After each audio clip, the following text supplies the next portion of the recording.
Hello everyone, welcome to my channel. कैसे हो आप लोग? आई होप आप सभी लोग बहुत अच्छे होंगे। सो गाइज, इस वीडियो में आप लोगों से मैं बात करने वाली हूँ प्रेगनेंसी के लिए संबंध बनाने का कौन सा सबसे अच्छा दिन होता है, कौन सा दिन ऐसा है जिस दिन संबंध बनाया जाए और प्रेग्नेंट हो जाए। तो मैं अपने भाषा में बहुत ही आसान शब्दों में, बहुत ही छोटा वीडियो है ये, एकदम आसान शब्दों में मैं बताना चाहूँगी। बहुत ज़्यादा जो डॉक्टर होते हैं वही बहुत सारे वर्ड समझ सकते हैं। जो नॉर्मल महिला होती है, जिसको ये नहीं पता है कि ओव्यूलेशन क्या होता है, फर्टिलाइजेशन क्या होता है, और बहुत सारे चीज़ जो होता है वो नहीं पता होता है नॉर्मल महिलाओं को, तो वो समझने मतलब कि चीज़ें को सर्च करती है कि हाँ, कौन सा दिन ऐसा है जिस दिन संबंध बनाए और प्रेग्नेंट हो जाए। बट वो जो वीडियो में वर्ड्स होते हैं वो समझ नहीं पाते हैं कि किसको बोलते हैं ओव्यूलेशन, किसको बोलते हैं फर्टिलाइजेशन वगैरह वगैरह चीज़ वो समझ नहीं पाती हैं। इसलिए जो नॉर्मल महिलाएं हैं उनके लिए मैं ये वीडियो बना रही हूँ एकदम आसान शब्दों में, अपने भाषा में।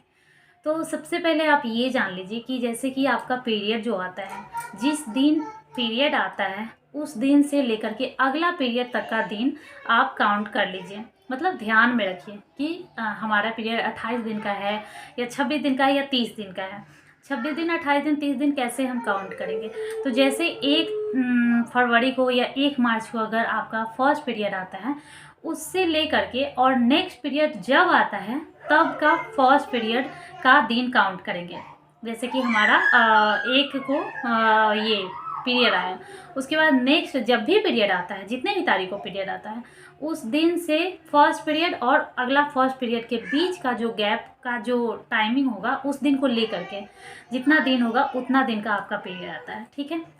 दूसरी बात, इसको छोड़ दीजिए कि आपका कितना दिन के बाद पीरियड आता है। सबसे मेन जो बात है, जैसे कि आपका जो सेकंड पीरियड आने वाला, फर्स्ट पीरियड से लेकर के सेकंड पीरियड जो आने वाला है ना, सेकंड पीरियड के जस्ट पीछे 14 दिन चले जाइएगा।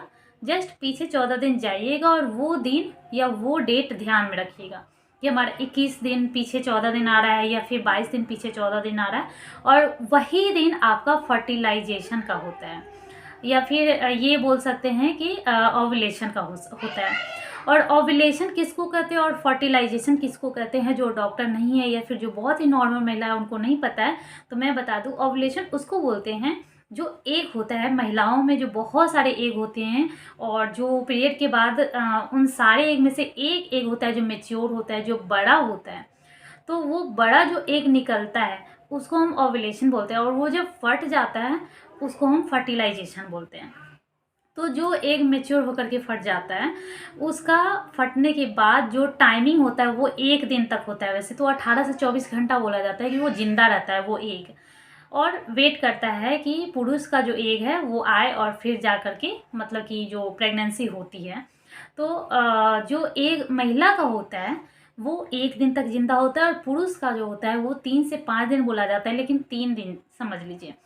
तो हमारा जो नेक्स्ट वाला पीरियड से 14 दिन पीछे जो जाते हैं, और वो जिस डेट को आता है, जैसे मान लें 21 तारीख को आया 14 दिन पीछे, तो अगर आप 19 को कीजिएगा तभी प्रेग्नेंट हो सकते हैं, 20 को कीजिएगा तभी प्रेग्नेंट हो सकते हैं, 18 को कीजिएगा तभी प्रेग्नेंट हो सकते हैं, और जो 21 को आया है ना, 21 के 1 दिन बाद तक का 22 को आता है तभी प्रेग्नेंट हो सकते हैं। क्योंकि जो जेंट्स का वो होता है ना, एग जो होता है, स्पर्म या एग जो भी बोलिए, वो तो 3 दिन तक जिंदा रहता है ना। तो अगर हम आज इंटरकोर्स करते हैं और हमारा वो ओवुलेशन का आज दिन है, तो 3 दिन पहले भी इंटरकोर्स करते हैं, तो एग जो जेंट्स का जो एग होता है वो तो अभी तक जिंदा है 3 दिन तक, और हम आज फिर से इंटरकोर्स किए, सॉरी, अगर आज मेरा ओवुलेशन हुआ तो वो मिल जाएगा। ठीक है। अगर जैसे कि 20 तारीख को हमारा 21 तारीख को हमारा ओवुलेशन डेट है, और हम 18 को कर लिए, 19 को कर लिए, 20 को कर लिए, तो ये 3 दिन तक जब पुरुष का जो एग है वो जिंदा है और हमारा आज हुआ, तो वो दोनों मिल जाएगा और प्रेग्नेंट हो सकते हैं। और 21 के बाद 22 को भी कर लेते हैं तो हमारा तो एक जिंदा है ही ना 1 दिन तक, और वो पुरुष वाला एग आ गया। तो मतलब 4 दिन तक ऐसा माना जाता है जो एकदम सही टाइम रहता है प्रेगनेंसी का, जो कि ओवुलेशन के 3 दिन पहले और ओवुलेशन के 1 दिन बाद तक होता है। यानी कि कुल मिलाकर एकदम आसान शब्द में बोला जाए तो जो हमारा नेक्स्ट वाला पीरियड का डेट है, मतलब 1-2 महीने का पीरियड में हम समझ लेंगे कि हमारा इतने तारीख को ही आता है या फिर इतने से इतने तक को आता है, मतलब 1 या 2 या 3 दिन 4 दिन गैप को आता है। तो उतने से 14 दिन पीछे जाएंगे और उस 14 दिन से 3 दिन पीछे और 1 दिन बाद, यानी 4 दिन तक के 14 दिन के करीब में मतलब कि 4 दिन तक का लेंगे और उसमें हमारा समझेंगे कि प्रेगनेंसी एकदम सही जाएगा।